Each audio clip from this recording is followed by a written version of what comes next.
ओम शांति। आज की मुरली है 20 जून 2026 की। बाबा कहते, मीठे बच्चे, तुम्हारे पास अविनाशी ज्ञान रत्नों का अथाह खजाना है।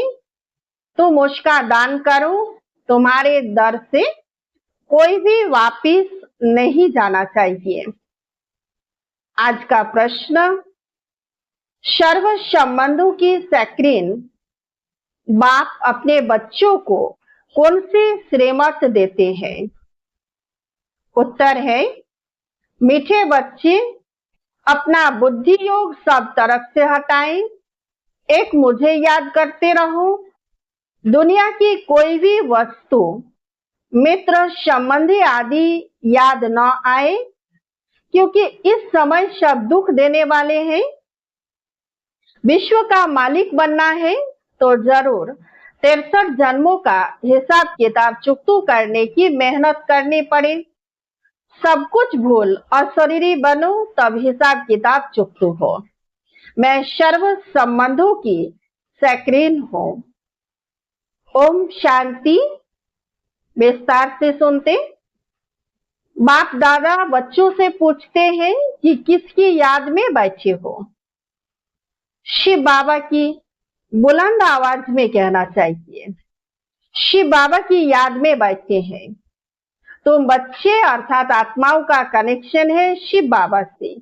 तुम शिव बाबा के बनते हो इन द्वारा, क्योंकि शिव बाबा इनके द्वारा ही मिलते हैं। यह बीच में दलाल भी कहा जाता है। तुम्हारा दलाल से कोई कनेक्शन नहीं है। यह तो सिर्फ बीच में मार्फत है। लेन देन का सबका हिसाब किताब बाप से होना है, इनसे नहीं। इनका भी लेन देन बाप से है। यह भी उस बाप को कहते हैं, बाबा मेरा सब कुछ आपका है। तुम्हें भी एक तो निश्चय यह है कि हम आत्मा है, और दूसरा यह भी निश्चय है कि हम आत्माएं अभी परमपिता परमात्मा से वर्षा ले रहे हैं। मनसा वाचा कर्मणा तन मन धन से हम शिव बाबा के मददगार बनते हैं। यह सब कुछ शिव बाबा को अर्पण किया हुआ है। फिर शिव बाबा डायरेक्शन देते हैं, ऐसे ऐसे यह करो। इनको कहा जाता है श्रीमत। बाप खुद कहते हैं, मैं इस पुराने तन में प्रवेश करता हूं। यह भी पतित से पावन बन रहे हैं। यह किसने कहा? शिव बाबा ने। यह भी पावन बन रहे हैं। इनका भी मेरे साथ हिसाब किताब है। इनके साथ कोई का हिसाब किताब नहीं। तुम चिट्ठी लिखते हो, शिव बाबा केयर ऑफ ब्रह्मा। परंतु माया ऐसी है जो निरंतर याद करने नहीं देती है। बुद्धि योग घड़ी घड़ी तोड़ देती है। अगर यही पक्का पुरुषार्थ करेंगे तो फिर दूसरा सब कुछ भूल जाएगा। शरीर भी भूल जाएगा। यह शरीर होगा, परंतु आत्मा को इन सब चीजों से नफरत होगी। यह अवस्था जमाने की प्रैक्टिस करनी होती है। अंत में हमको अपना शरीर भी याद न पड़े। बाप कहते हैं, अपने को अशरीरी समझ मुझ बाप को याद करो। मैं सदैव अशरीरी हूं। तुम भी अशरीरी थे। फिर तुमने पार्ट बजाया, अभी फिर तुमको पार्ट बजाना है। यह मेहनत है। विश्व का मालिक बनना कोई कम बात है क्या? मनुष्य ही विश्व का मालिक बन सकता है। यह देवताएं भी मनुष्य है, परंतु इनको दैवी गुण वाले देवता कहा जाता है। लक्ष्मी नारायण विश्व के मालिक थे। इन्हों को अपने बच्चे होंगे, वही उनको माँ बाप मानेंगे। लक्ष्मी नारायण के बच्चे ही लक्ष्मी नारायण को माँ बाप मानेंगे। परंतु आजकल मनुष्य अंधश्रद्धा से इन लक्ष्मी नारायण को तमेव मातश्च पिता कहते हैं। वास्तव में यह महिमा है शिव बाबा की। देवताओं की महिमा गाते हैं। आप सर्वगुण संपन्न हो, परंतु उन्हों की पूजा क्यों करते हैं? यह किसको पता नहीं है। अभी तुम ऐसी महिमा नहीं गाएंगे कि तुम माता पिता। हाँ, तुम जानते हो शिव बाबा वह निराकार परमपिता परमात्मा है। उनसे ही सुख घनेरे मिलते हैं, बाकी जो भी संबंधी आदि है उनसे दुख ही मिलता है। यह तो एक सक्रीन है जिससे सर्व संबंध की रचना मिलती है। इसलिए बाप कहते हैं मामा, काका, चाचा आदि सबसे बुद्धि योग हटाए, मामे कम याद करो। तुम गाते भी हो दुख हरता सुख करता, सर्व का सदगति दाता एक ही है। वही हमारा सब कुछ है। लौकिक बात से भी दुख मिलता है, बाकी टीचर है जो किसको दुख नहीं देते। टीचर पास जाकर पढ़ने से तुम शरीर निर्वाह करते हो। हुनर सिखाने वाले भी होते हैं, वह सब अल्पकाल के लिए टीचिंग करते हैं। भक्ति में भी महिमा एक राम अथवा परमपिता परमात्मा की ही करते हैं, उनको ही याद करते हैं। वास्तव में भक्ति भी एक की ही करनी है, वह एक ही तुमको पूज्य बनाते हैं। तुम पहले एक शिव बाबा की पूजा करते हो, उनको शतुप्रधान भक्ति कहा जाता है। फिर आत्मा भी शतुप्रधान से सतो रजो तमो बनते हैं। तुम समझते हो हम पुजारी बनते हैं, तुम पहले एक शिव की ही पूजा करते हो, फिर कलाएं कमती होती जाती है। भक्ति भी शतु प्रधान से शतु रजो तमो बन जाती है। सारा ड्रामा तुम्हारे ऊपर ही बना हुआ है। आपे ही पूज्य, आपे ही पुजारी। जो 84 जन्म पूरे लेते हैं उनकी ही कहानी है, उनको ही बाप बैठ बताते हैं। तुमने 84 जन्म कैसे लिए हैं, हिसाब ही उनका है। जो पहले पूज्य देवी देवता बनते हैं वे ही पुजारी बनते हैं। बाप कहते हैं मैं कल्प कल्प आकर तुमको पढ़ाता हूँ और देवी देवता धर्म की स्थापना करता हूँ, राजयोग सिखाता हूँ। भगवान तो एक ही होता है। वह तो कहते चिक्कर भीतर कण कण में परमात्मा है, परंतु ऐसे तो हो नहीं सकता। भगवान की तो महिमा अपराम अपार है। कहते हैं हे बाबा तुम्हारी गति मत न्यारी, अर्थात तुम्हारी जो श्रीमत मिलती है वह सबसे न्यारी है। बाप को कहते ही है गति सदगति दाता परमपिता परमात्मा, तो बुद्धि ऊपर में जाती है। दुख के टाइम उनकी ही याद आती है। अगर राम सीता बुद्धि में हो फिर तो सारा रामायण बुद्धि में आ जाए। तुम तो पुकारते ही हो उस एक बाप को, सिवाय एक बाप के कोई भी साकारी मनुष्य व आकारी देवता से बुद्धि नहीं लगानी है। पतित पावन है ही एक बाप। कोई भी सत्संग में जाकर यही गाते हैं पतित पावन सीताराम, अर्थ कुछ नहीं। यह सब है भक्ति मार्ग का गायन। सब रावण की जेल में है। भक्ति मार्ग में बहुत भटकते हैं, यहाँ भटकने की कोई बात नहीं। बाप समझाते हैं बच्चों को पॉइंट्स बुद्धि में अच्छी रीति धारण करनी है, पढ़ाई रेगुलर करनी है। अगर कोई कारण से सवेरे नहीं आ सकते तो दोपहर को आ जाना चाहिए। किसको तंग भी नहीं करना है, सारा दिन पड़ा है, कोई भी समय जाकर पढ़ना है। यह बच्चियां सुबह से लेकर शाम तक सर्विस पर है, सारा दिन सर्विस स्टेशन खुले हुए हैं। कोई भी आए उनको रास्ता बताना है। पहले तो बताना है विचार करो तुमको दो बाप है। दुख में पारलौकिक बाप को याद करते हो ना। अभी शिव बाबा कहते हैं मामे कम याद करो, मौत तो सामने खड़ा है। यह वही महाभारत लड़ाई है।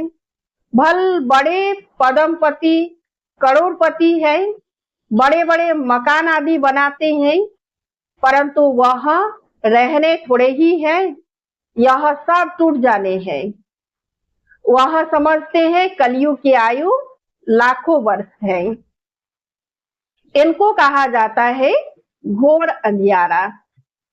कोई के पास पैसे हैं, पूछते हैं मकान बनाएं, बाबा कहेंगे पैसे है तो भल बना लो, पैसे भी तो मिट्टी में मिल जाने हैं, यह तो टेम्पररी है, नहीं तो यह सब पैसे भी चले जाएंगे, कुछ भी रहेगा नहीं, भल बनाओ। फिर उसमें गीता पाठशाला का प्रबंध रखो, जो तुम्हारे दर पर कोई भी आए उनको भिक्षा ऐसी दो जो उनको एकदम विश्व का मालिक बना दो।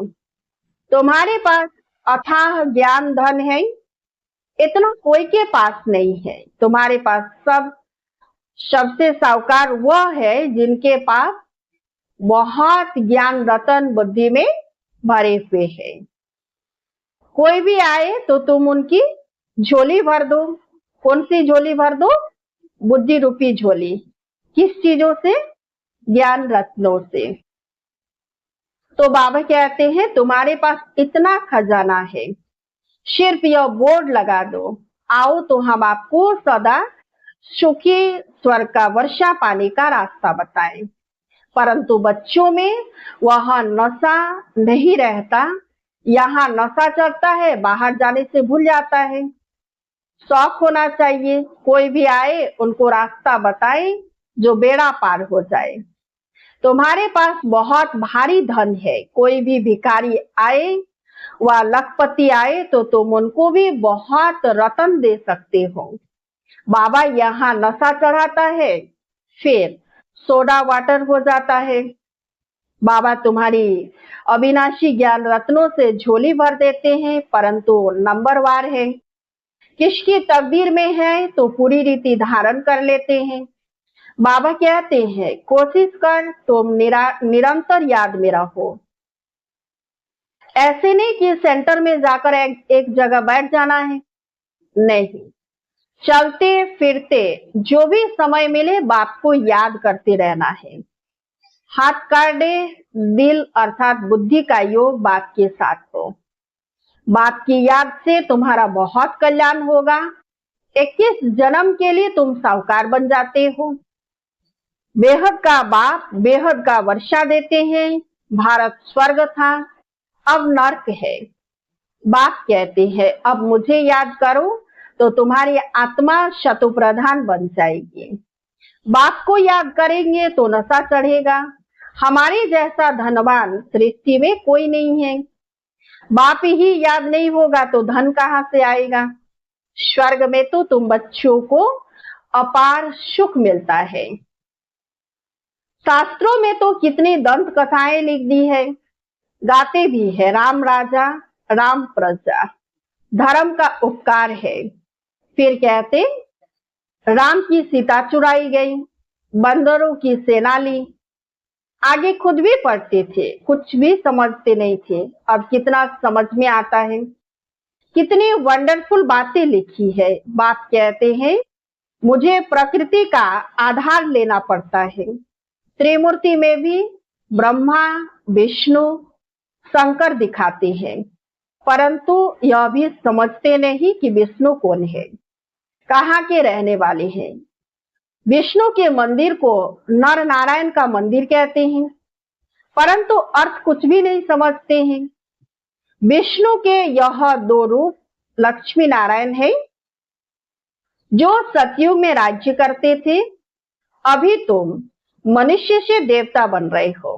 कोई भी आए तो बोलो यह ब्रह्मा कुमार कुमारियां, जो 2 प्रजापिता ब्रह्मा सबका बाप हुआ।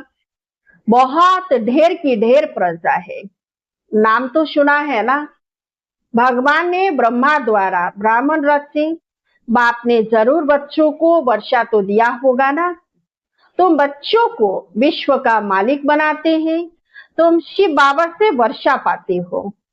एक है लौकिक बाप, दूसरा है पारलौकिक बाप। अब यह तुमको अलौकिक बाप मिला है, यह तो जोहरी था, यह थोड़े ही कुछ जानता था।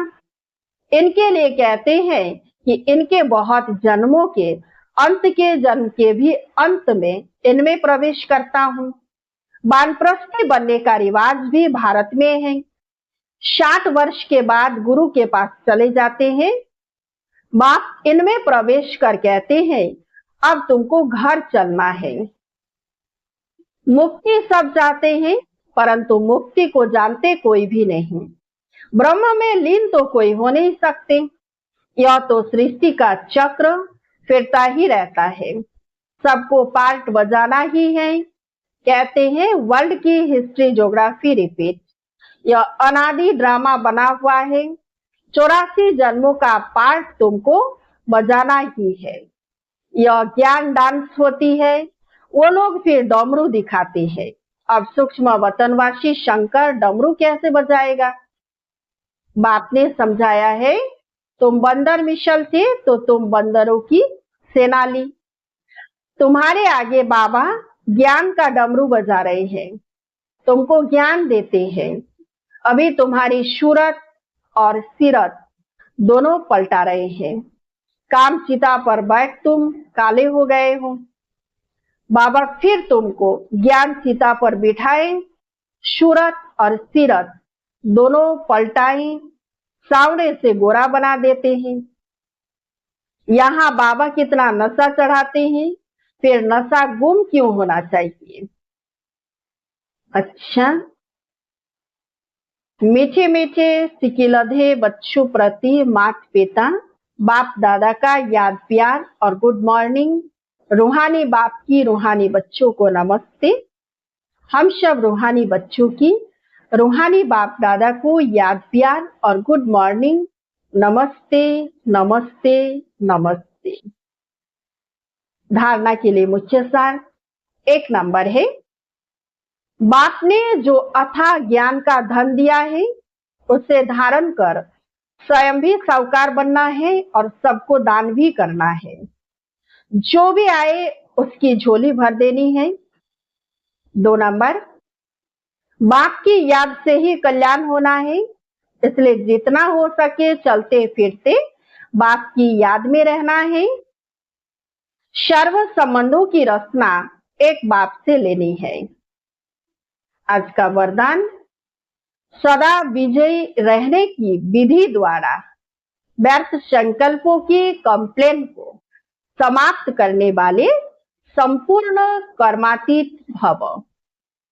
सदा बिजी रहने की विधि द्वारा व्यर्थ संकल्पों की कंप्लेन को समाप्त करने वाले संपूर्ण कर्मातीत भव। संपूर्ण कर्मातीत बनने में व्यर्थ संकल्पों के तूफान ही विघ्न डालते हैं। इस व्यर्थ संकल्पों की कंप्लेन को समाप्त करने के लिए अपने मन को हर समय बिजी रखो। समय की बुकिंग करने का तरीका सीखो। सारे दिन में मन को कहां कहां बिजी रखना है, यह प्रोग्राम बनाओ। रोज अपने मन को 4 बातों में बिजी कर दो। 1, मिलन यानी रूढ़िहान। 2, वर्णन यानी सर्विस। 3, मगन और 4, लगन। इससे समय सफल हो जाएगा और व्यर्थ की कंप्लेन खत्म हो जाएगी। आज का स्लोगन, सफलता को परमात्मा बर्थराइट समझने वाले ही सदा प्रसन्नचित रह सकते हैं। सफलता को परमात्मा बर्थराइट समझने वाले ही सदा प्रसन्नचित रह सकते हैं। अव्यक्त इशारे, सदा हर्षित रहने के लिए अपने नेचर को सरल बनाओ, सहनशील बनो। सरलता लाने के लिए सिर्फ एक बात ध्यान पर जरूर रखनी है, अपनी स्थिति स्तुति के आधार पर ना हो। कई बच्चे कर्तव्य की फल की इच्छा ज्यादा रखते हैं, इसलिए जब स्तुति नहीं होती तो स्थिति हलचल में आ जाती है। निंदा होती है तो निधन के बन जाते हैं। अपने स्टेज को छोड़ धनी को भी भूल जाते हैं। इसलिए स्तुति के आधार पर स्थिति नहीं रखना कि हमारी महिमा हो तो ही हमारी स्थिति बहुत अच्छा है, निंदा करे तो हलचल में आ जाए, तो ऐसा नहीं होना है। अच्छा, ओम शांति।